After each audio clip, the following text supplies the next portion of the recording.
Wake up, bitch, and welcome back to another episode of the Stanley Parable. Now, I think we all know how this game works by now, right? For those of you, I guess, who didn't catch episode 1 or 2 of this, I guess they're not really called episodes. You know what I'm talking about, though. The first 2 times I played this game, I'll annotate it here so you kind of have an idea of what's going on.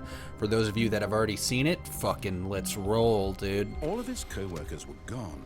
What could it mean? Stanley decided to go to the meeting room. Perhaps he had simply missed a memo. Yeah, where's the part? Okay, here we go. When Stanley came to a set of 2 open doors, he entered the door on his left. Yeah, so the game is basically played with a narrator telling you what to do, depending on the choices that you make, whether you obey or disobey the narrator. That's what happens in the game. So we've done 2 outcomes already. I'm gonna make some different choices. Let's go in the right door, because he told us to go to the left, so we're going to disobey a little. This was not the correct way to the meeting room, and Stanley knew it perfectly well. Perhaps he wanted to stop by the employee lounge first, just to admire it. I did love the employee lounge. Check it out. Yes, truly a room worth admiring.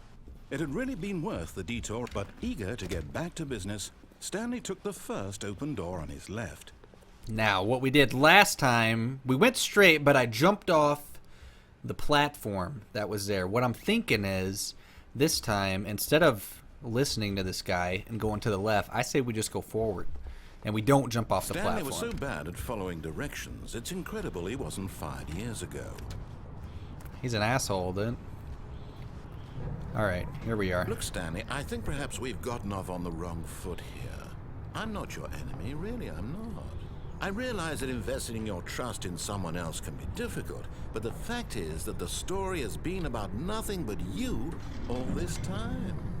There's someone you've been neglecting, Stanley. Someone you've forgotten about.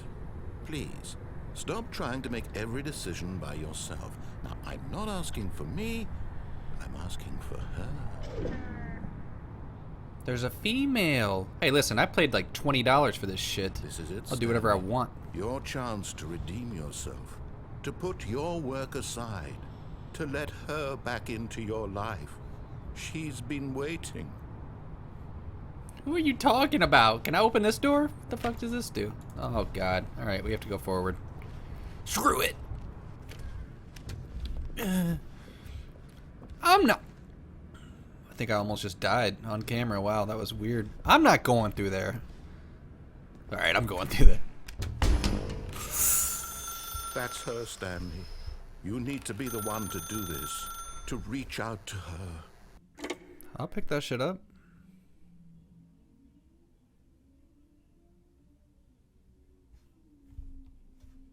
Oh, Stanley, is that you? Hold on, sweetie. Sorry to keep you waiting. I'm just pulling the bread out of the oven. All right.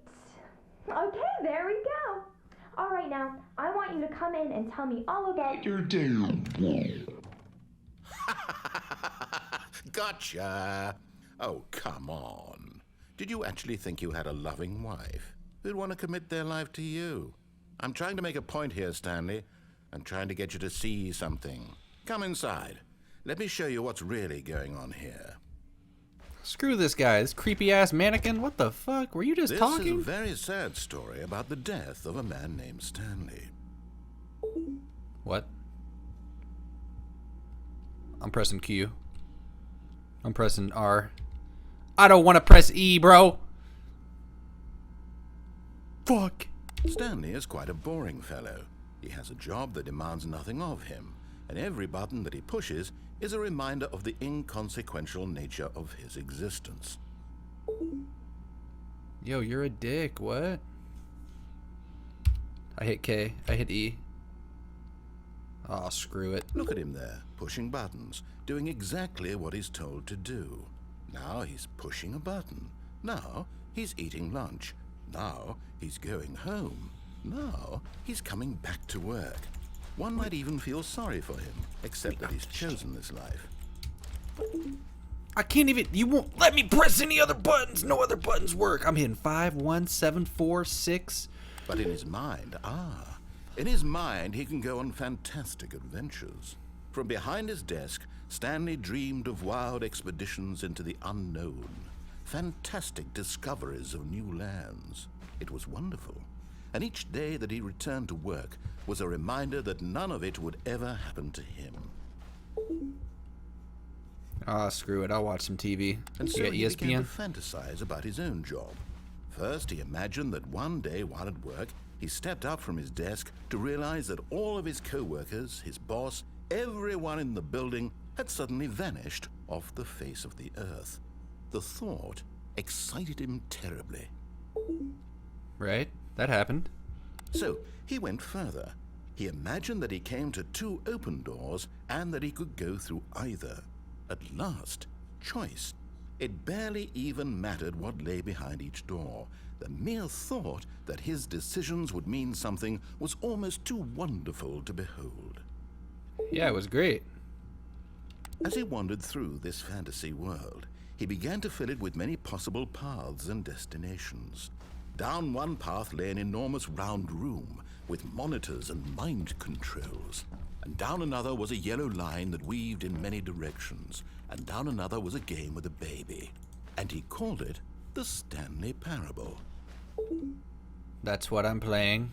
Yes. It was such a wonderful fantasy, and so in his head he relived it again, and then again, and again, over and over, wishing beyond hope that it would never end, that he might always feel this free. Surely there's an answer down some new path, mustn't there be? Perhaps if he played just one more time. Listen, I've only played this shit 3 times, alright, guy? But there is no answer. How could there possibly be?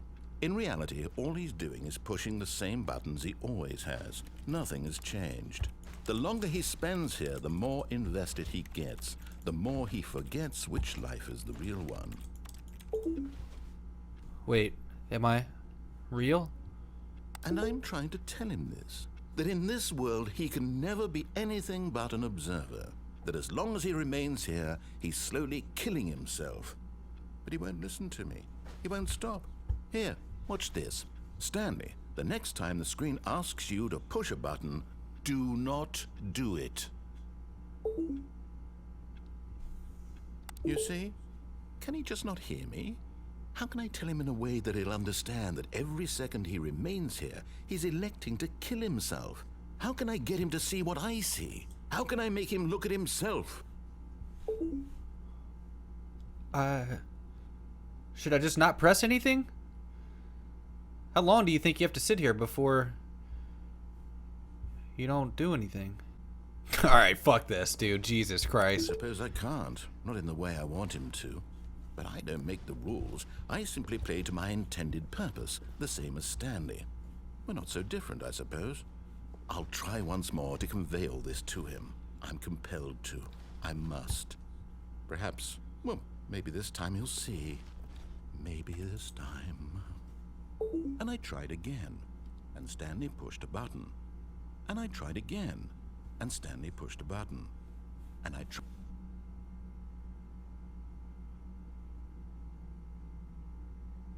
What? That was the ending? No way.